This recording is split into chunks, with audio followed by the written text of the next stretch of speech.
Ya, saya ingin meneruskan apa yang disampaikan oleh Bang Yos tadi, Rara. Jadi Pak Anies ini harus tega begitu ya. Kemarin itu saya mewawancarai salah satu anggota DPRD DKI Jakarta, Mas Nova Paloh, yang kemarin beberapa kali selama banjir ini datang ke daerah pemilihannya di Jakarta Selatan, tepatnya di Pejaten Timur. Saya juga tinggal tidak jauh dari sana dan tahu betul bagaimana Pejaten Timur itu berada di tepi bantaran Sungai Ciliwung. Saya tanya, masih banjir? Masih.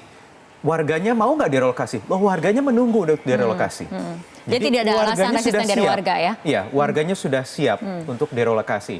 Pemerintah daerahnya siap atau tidak merelokasi? Saya tidak tahu. Itu mungkin yang harus dipertanyakan ya. Dan apabila kita lihat dari pernyataannya BMKG, cuaca ekstrim ini akan makin sering terjadi karena adanya berbagai faktor. Artinya mau tidak mau pemerintah daerah ini harus memang bersiap-siap dan memperbaiki berbagai macam infrastruktur Harus seperti betul-betul drainase. antisipatif begitu ya. Karena kalau tidak salah itu harusnya musim hujan sampai Maret, tetapi ada prediksi akan molor lagi begitu ya, panjang sampai April. Begitu kalau tidak salah. Kita udah tahu, tapi yang jelas kita punya teknologinya. Sudah ada BMKG yang punya kewenangan, kita ikuti saja, patuh terhadap apa yang selalu disampaikan supaya kita tetap terus waspada. Tetapi permasalahannya adalah banjir kemarin ini bukan menjadi masalah di ibu kota Jakarta saja, tetapi juga di ada daerah-daerah lain ya? Daerah lain, terutama di Jabodetabek. Bekasi salah satunya yang kemarin juga cukup parah, saya ada beberapa teman di sana, sampai kemarin malam itu masih tergenang banjir. Ruas tol juga bahkan tergenang banjir. Ruas tol sempat tergenang banjir di Jor, masih itu masuknya ya? Jati Bening sih. Jati Bening, Jor Jati Bening. 390 sekolah juga waktu itu kemudian terendam banjir di hari Selasa. Terendam banjir, sampai tidak bisa menjalankan kegiatan belajar mengajar. Kita sudah kehadiran, ada Wali Kota Bekasi, Rahmat Effendi, yang bergabung melalui sambungan telepon. Selamat malam, Pak Rahmat. Selamat malam, Pak Rahmat. Pak Rahmat, apa update perkembangan terkini Pak dari banjir di Bekasi? Apakah sudah clear seluruh daerah di Bekasi ini kering malam ini?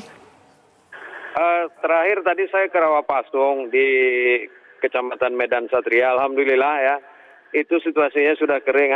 Memang kita sedang melakukan revitalisasi terhadap rencana induk yang ada di Kota Bekasi ya.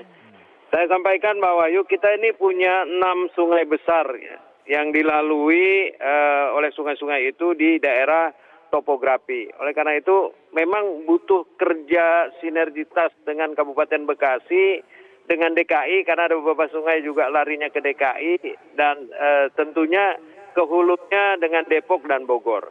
Iya. Pak Rahmat, kemarin ini kan juga salah satu faktornya karena Sungai Cakung yang meluap. Kalau di bantaran sungai ini sebenarnya bagaimana kondisinya? Apakah sama seperti di Ciliwung yang melintasi ibu kota Jakarta, dibutuhkan relokasi warga untuk kemudian dilakukan normalisasi atau naturalisasi apapun itu?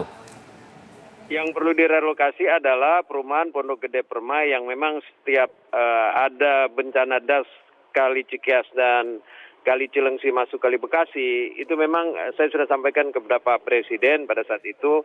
Tapi yang di daerah-daerah luar itu yang dialiri oleh beberapa anak sungai termasuk Cakung, Sunter, Buaran, ya, Jatiluhur. Ini memang perlu ada keberanian di mana bibir-bibir sungai yang sekarang ini sudah diserobot oleh bangunan-bangunan liar yang perlu ada pembongkaran. Tadi saya setuju kalau ada rasa tega itu karena untuk kepentingan semua. Kalau enggak, kami ini 10 tahun ke depan mungkin rata nih, air semua nanti isinya. Ya, karena warga dari Bekasi juga ini nampaknya belum usai traumanya ketika kemudian banjir merendam di awal tahun dan kemudian hanya berselang 1 bulan kemudian banjir kembali menggenangi warga. Tapi dari segi upaya Pemkotnya sendiri mengenai memperbaiki, misalnya saja yang paling sederhana, memperbaiki pompa air di Kota Bekasi sendiri bagaimana, Pak Rahmat? Pompa kita hampir 70% sudah kita sediakan pada daerah-daerah topografi yang rendah, termasuk di daerah aliran sungai Bekasi ya. Tapi memang kapasitas pompa itu tidak mampu dengan intensitas hujan yang begitu besar ya. Seperti di Kali Cakung kemarin, sampai ke hilirnya itu menimbulkan dampak yang luar biasa. Nah, sekarang ini tadi saya sudah sampaikan bahwa rencana induk master plan yang nanti pada rencana teknisnya itu kita memperbanyak embung-embung atau polder-polder untuk tangkapan ya. Tangkapan air supaya air nanti sebelum lari ke hilir dia masuk kepada tangkapan-tangkapan tersebut. Baik, terima kasih Pak Rahmat Effendi sudah bergabung di Metro TV Newsroom. Terima kasih Dan- Wahyu, Pak Nara. Ya, baik. Tentunya kita berharap ini juga ada program yang komprehensif yang bisa dilakukan Dan oleh yang konkret ya, Pak. konkret antar wilayah. Karena kalau banjir di Jabodetabek itu dampaknya kemana-mana. Dan membuat Karena resah lalu lintasnya itu juga warga Jabodetabek masuk ke seluruh dari Bogor ke Bekasi, dari Bekasi ke Tangerang, Iya. dan lain sebagainya. Oke, dan itu juga kemudian membuat resah warga ya mengenai permasalahan banjir. Dan kemudian selain masalah banjir, ada juga yang membuat resah warga Apa itu? negara Indonesia karena imbas dari penyebaran COVID-19 ini pemerintah Arab Saudi memutuskan untuk menangguhkan sementara penerbitan visa ibadah umroh. Seperti apa? Kita akan ulas sesaat lagi.